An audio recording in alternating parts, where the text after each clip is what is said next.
Bienvenidos nuevamente a este su podcast, en donde seguiremos aprendiendo y experimentando las maravillas del gran mundo de las bebidas fermentadas y destiladas.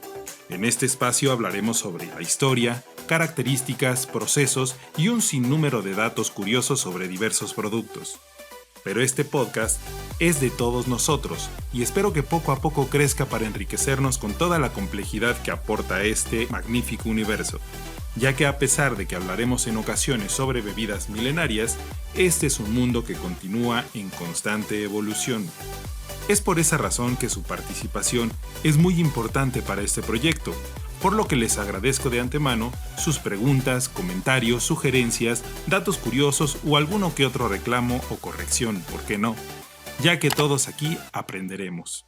Al día de hoy he realizado más de 2.600 capacitaciones presenciales sobre destilados, y siempre es posible descubrir algo nuevo cada día.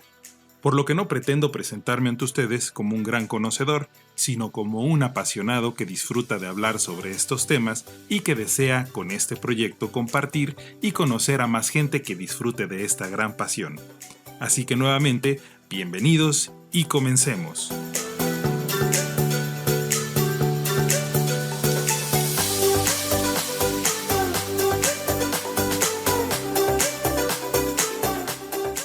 Y en esta ocasión platicaremos sobre el vodka, un destilado que muchas veces es menospreciado gracias a que las características que tiene no son tan complejas como pudieran ser con algún otro tipo de productos como el ron o como el whisky.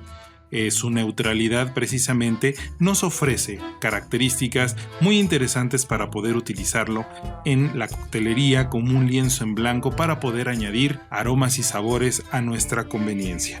Este producto realmente lo podríamos catalogar como una gran base. Tenemos un producto muy neutral. Básicamente, si quisiéramos definir lo que es el vodka, podríamos decir que es alcohol y agua, simplemente. Y bueno, pues tiene un origen bastante interesante, tiene una historia bastante peculiar que vamos a comentar a continuación.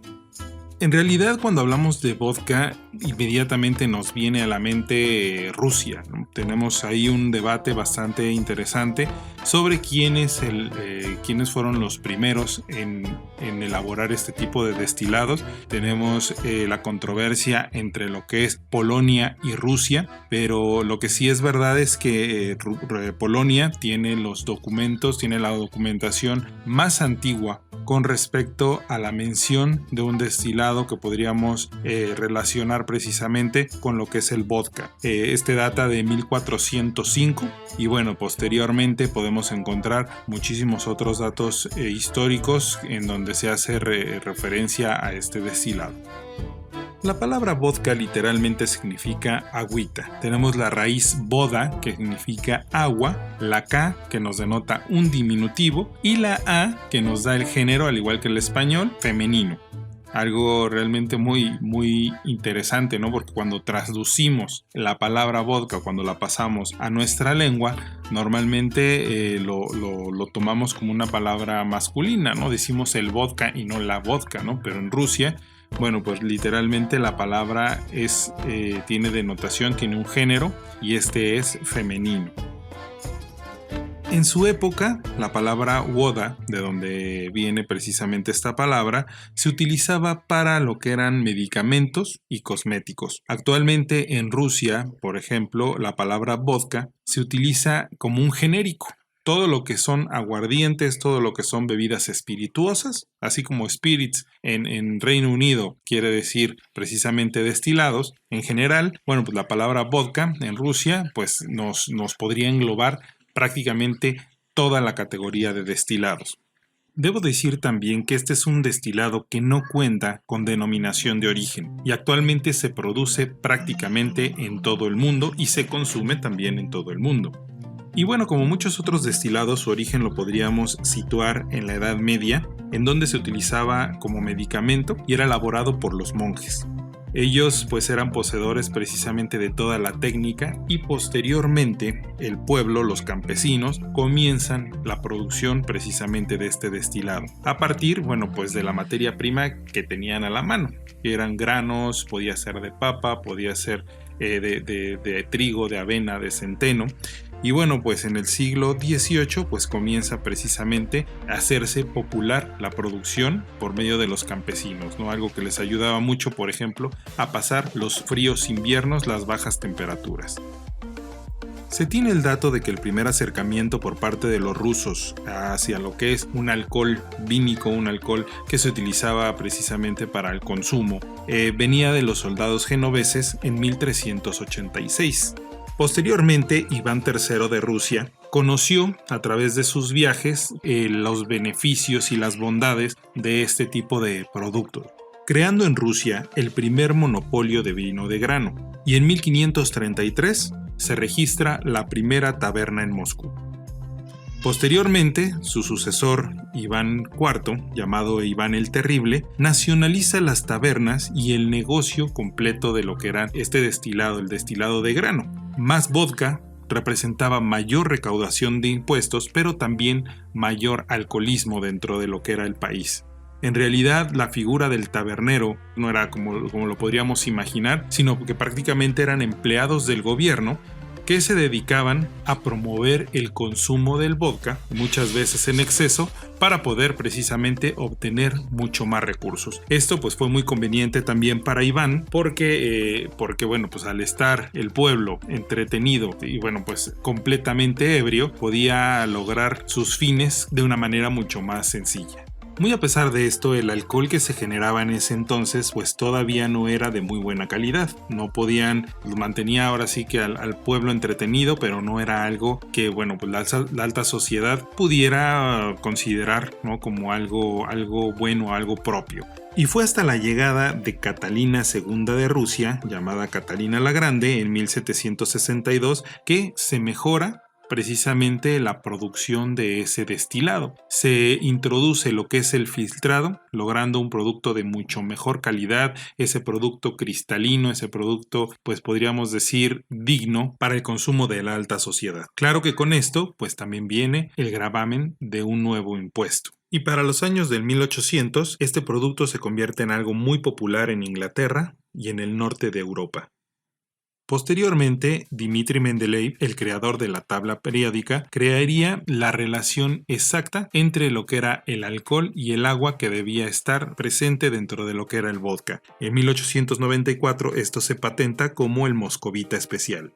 El vodka con esto se comienza a transformar en un líquido muy popular dentro de Rusia, se transforma en la bebida del pueblo y se empieza a dar a conocer gracias a la Primera Guerra Mundial y a la diáspora de los rusos por la Revolución de Octubre. Pero en Rusia ocurre algo muy peculiar. En 1914, que inicia la Primera Guerra Mundial, el zar Nicolás II prohíbe la venta del alcohol en Rusia. Muchos historiadores consideran que esto fue lo que hizo que posteriormente iniciara la Revolución de Octubre en 1917 y que llevara precisamente a la muerte y al asesinato de la familia real, a la familia del zar Nicolás II en 1918. Fue una decisión en realidad bastante complicada. Estábamos hablando que prácticamente un cuarto de la recaudación de impuestos venía precisamente de la venta del alcohol. Pero al iniciar la Primera Guerra Mundial, pues el zar, dentro de su táctica de guerra, pues necesitaba que toda la gente, que el pueblo, que los soldados, pues estuvieran sobrios. Así que ponen la balanza sobriedad contra ingresos y bueno, pues decide iniciar precisamente esta táctica para mantener al pueblo sobrio.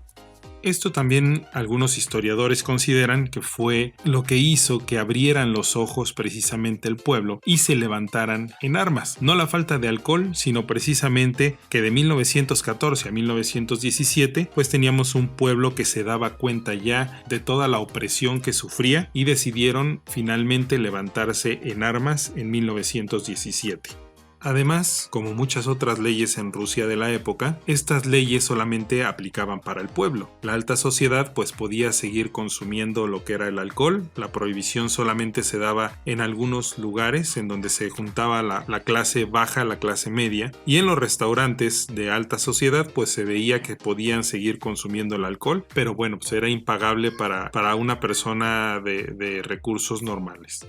Precisamente durante la revolución de bolchevique es cuando las industrias y grandes productoras tienen que cerrar. Negocios como los de Vladimir Smirnov, en ese entonces, pues al haberse convertido en un miembro de la alta sociedad, tiene que salir huyendo de Rusia después de haberse enlistado en el ejército blanco y estar a punto de haber sido ejecutado en 3 ocasiones por el pueblo.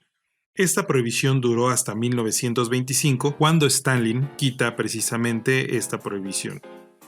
Al verse afectada la industria dentro de Rusia, muchos productores salieron y buscaron suerte en otros lugares. Y así es como el vodka se comienza a volver mucho más popular en Europa y llega finalmente a los Estados Unidos, en donde se produce un boom. Claro que este boom no es tan inmediato. Después de la prohibición de los años 30 en los Estados Unidos, pues Estados Unidos comienza a beber mucho alcohol, ya es legal hacerlo, pero lo que consume en su mayoría pues es el bourbon, es el whisky que elaboraban de manera local, ¿no? De forma muy económica, muy barata. Así que se busca una alternativa y son grandes visionarios como por ejemplo John Martin, que hacen un giro de tuerca en el pensamiento de la gente en los Estados Unidos y comienzan a ofrecer el vodka como un whisky blanco. Esto tiene algo de sentido porque precisamente muchos de estos vodkas estaban elaborados a partir de granos, la misma materia prima utilizada en los whiskies, solamente que sin el añejamiento, sin ese tiempo de complejidad en barrica, pues adquirían muchísimo más neutralidad, sin aroma, sin sabor, y esto pues era muy beneficioso para el uso de este tipo de productos para la coctelería. Este producto, al ser mucho más económico, al no requerir tiempo de añejamiento prácticamente directo del alambique, la destilación hacia la botella, comenzó a cambiar los hábitos de consumo. De repente con la coctelería, poco a poco se convierte en un líquido muy popular, se encuentra en todos los lugares, en todos los hogares, en todas las fiestas y reuniones y se convierte en algo chic. Los actores, las actrices en Hollywood empiezan a consumirlo, empezamos a ver ese producto en Hollywood, en películas como por ejemplo las de James Bond, el 007, y el consumidor pues comienza a imitar los hábitos de consumo pues precisamente de los influencers de la época. Actualmente el vodka es el destilado que más se vende en todo el planeta. Y con la llegada de los vodkas premium podemos encontrar diversas maneras de disfrutarlo e incluso tomarlo solo para poder encontrar las notas sutiles que encontramos dentro de este producto.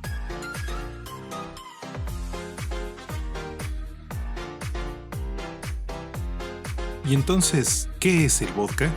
Pues de eso platicaremos en la segunda parte de este podcast, en el episodio 2, en donde descubriremos los procesos y las características de este extraordinario producto, además de algunos datos curiosos y algunas sugerencias de cómo podemos disfrutarlo. Hasta la próxima.